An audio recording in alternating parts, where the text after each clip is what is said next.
Hi, and welcome back to the Sales Growth Showcase, where we share insights from some of today's top sales leaders so that you can make more money and be better connected to your customers. I am joined today by Barbara Spector. Barbara, thanks so much for being here. Why don't you briefly tell us a little bit of who you are and how you impact others? Wow, big question. So 24 years ago, I have a company that I named Smart Moves. And I named it Smart Moves because what I saw was that corporations did not have a really great way to gain insight and then make really important decisions. So you hear that line all the time. Boy, that was a smart move. Oh, that was a really smart move. Right? So that's the nature of what we do. It's to help organizations make really smart decisions based on objective and sometimes scientific information about their people, so that they can hire them better, manage them better, develop them better, and keep them longer on purpose rather than by accident. Well, fantastic. Helping organizations make smart moves is a very good thing. And I love the focus on retaining talent. So based on everything that's going on today, of course, you're working with a lot of organizations and have helped them be able to hire and retain talent through this past year. So based on that, for both you and your clients, what are you finding the most effective way of growing sales in this changing world? Boy, that's, again, a huge question. There's so many things that I could spin off on. But it all starts with, you've got to have the right person in the right seat on the bus. You know, if you don't have that, you've basically got nothing. And sales managers have to be effective at sales management. They need to be able to hold their people accountable, and they need to be able to coach them. And the average sales manager doesn't do such a great job of coaching or holding people accountable for results. What goes hand in hand with that is having a really strong sales process so that you have something consistently that the salespeople can follow day in and day out to grow sales. So it's about strategy, it's about processes, it's about the tactics. They all need to come together with the right people. That's great. So being able to have that right combination of strategy and processes to be able to help folks be more successful. You talked about sales managers need to be able to do great coaching. Is that... I don't want to put words in your mouth, but is that an area of biggest struggle that you still see with the organizations that you work with? Or is there other areas that may even be a bigger struggle today? Well, that's one of the major ones. And it is something that I'm constantly seeing. We do a diagnostic on an entire sales force, for example. And we look at how effective the manager is in relationship to how effective the people are, because as kind of like the old trickle down effect, right? And to the extent that the manager does not hold people accountable, the pipeline will become weak or filled with, it'll have a lot of quantity, but not much quality to it. If they don't hold them accountable, the salesperson doesn't reach their goals as well as they could. And I'm not talking about a manager becoming a micromanager and looking over the salesperson's shoulder and constantly being at them. But people need to know what is expected of them and that they're going to be held accountable to produce results. So that's a big piece. Ask me the question again, because there was another part of it that I wanted to address. Specifically, the areas of challenge you see in growing sales today. I obviously talked about the importance of the sales manager having a way to effectively coach their people, but you said that there may be another common challenge that you're seeing quite a bit today. Wow, I mean, there's so many of them. There's just so many of them. Pick a favorite challenge beyond the coaching or the importance of the sales manager. Well, it actually, what I'm going to say now applies to both sales managers and salespeople. Every person in sales, whether it's a manager, a leader, or a salesperson, all have hidden mindsets. And some of them they don't even know they have. right? And as a manager has a hidden mindset that diminishes his ability to ask great questions, hold people accountable, the salespeople have the same hidden mindsets, which prevent them from asking great questions and holding their prospects accountable as well. So there's an awful lot of salespeople out there and sales managers who actually have a need for personal approval. And it's sometimes stronger than their need to close business. They'd rather be nice, they'd rather hold back and not ask that tough question, which is actually what buyers really are dying for, right? To have somebody challenge them a little bit. And they don't do it because they just have this real need to be liked. And we hear that old expression, people buy from people that they like and trust. That's not what I'm referring to here. What I'm talking about is this sort of blockage where a salesperson, it's almost, how else do I say it? It's like they don't want to upset the prospect by asking a really great and tough question.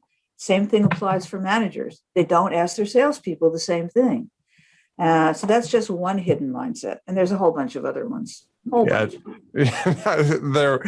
there is, but that's fantastic. I really appreciate you sharing that or bringing that to the forefront. The importance of being able to ask great questions, being able to ask questions that really demand thought from the prospect or from the sales team themselves, and challenges them to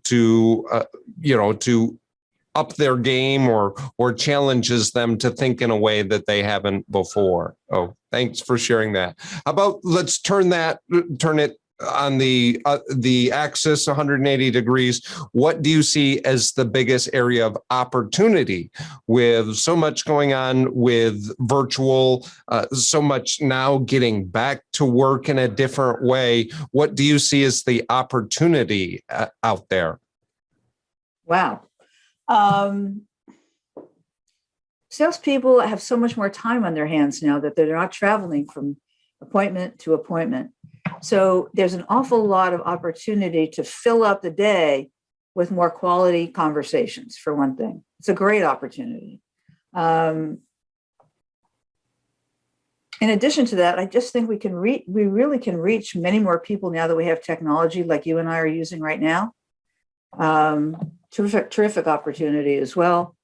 I've often thought when the whole COVID thing started and people were so nervous to be on Zoom, and I had to laugh because I've been working virtually since 2008, and for me it's like water on a duck's back.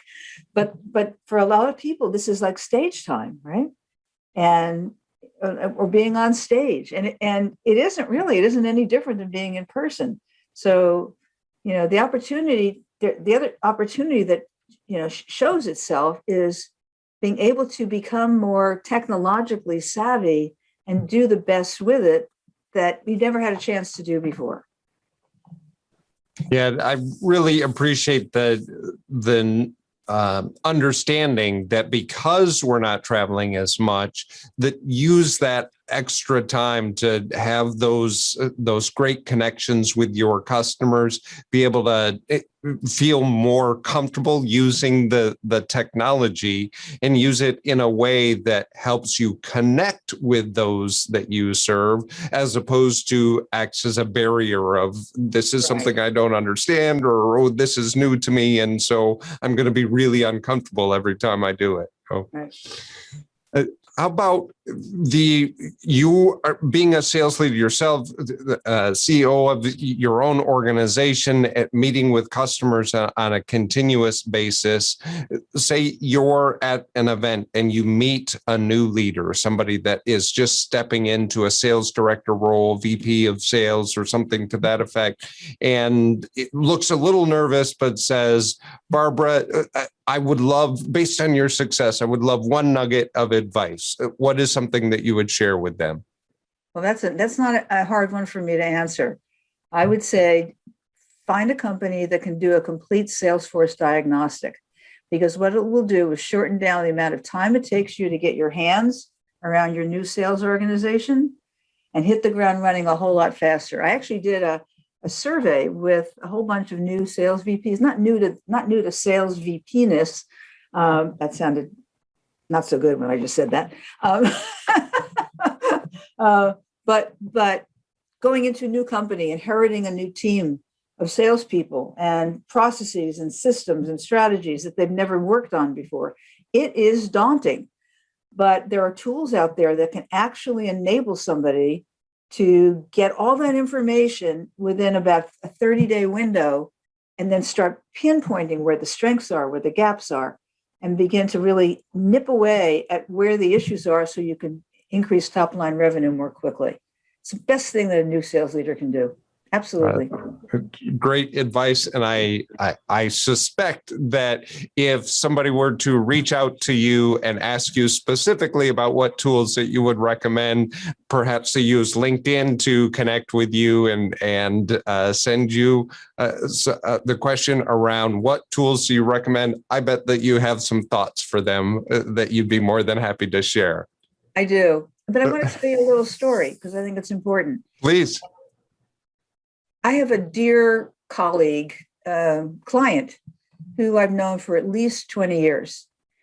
He worked for a company in Hattiesburg, Mississippi at one time as the sales VP and grew from one company to another. And his last incarnation before he ultimately retired a year ago was working for a company out of Canada. And his job, again, he was placed in there as a new sales VP, didn't know any of the people on the team. And he also had a second mission, which was to take the existing, what's the word I want to use? Culture, let's just use the word culture, of that company and transform it so that it grew bigger and better than ever. And he knew me really well. And so he called on me and he said, I need something so that I can figure this all out and not take a whole year to do it. What do you recommend? And so I turned him on to this concept. It made a huge difference. They were able then to do sales training and actually transform the organization, not just sales training for the salespeople, but for the sales managers and all the sales VPs as well, and do training to move that whole organization in a different direction to create that level of transformation. Well, I appreciate it. I love hearing success stories, so I really appreciate you sharing that with us. And I do encourage folks to reach out if they're not already connected to you on LinkedIn. Please do. Her contact information is available along with this post, so please do reach out to Barbara and connect with her or follow the content that she's sharing. So, Barbara, I've really enjoyed our conversation. I appreciate you jumping on and spending some time sharing your insights. Undoubtedly, you know some other folks that may have, based on their experience, great insights to share as well. Is there anyone that you'd like to give a shout out to that I should reach out to and invite on the show? Oh gosh, there's just too many. But I'd be happy to. I won't make you choose favorites. Pick one or two that come to mind. I'd have to. I'll get back to you if that's okay. Okay. Because I think what you're doing is a really good service.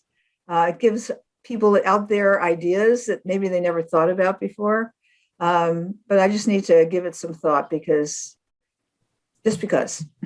Fair enough. And if we share after the fact, I'll make sure that when this episode posts, both in the on social media as well as the YouTube channel show notes, I'll mention anybody that you share with me if we have their permission to do so. I won't do it without their permission, but anybody that you mention, I would love to connect with, and I have no doubt that they have many great insights to share as well. So super. Well, thank you, Barbara. I really appreciate you taking the time to share your experiences, your insights. I love success stories, and I thank you for the reminding us the importance of being willing to challenge your team, challenge your customers when it comes to asking important questions and making them think in a different way, as well as seeing this time as one of incredible opportunity to reconnect with your customers, have deeper conversations, and really get to know them at a deeper level. So thanks, Barbara, for being here. My pleasure. Thanks, Mark. And thank you, folks, for tuning in. Make sure that you subscribe so that you'll be notified when new content comes available. And until next time, I wish you invincible success.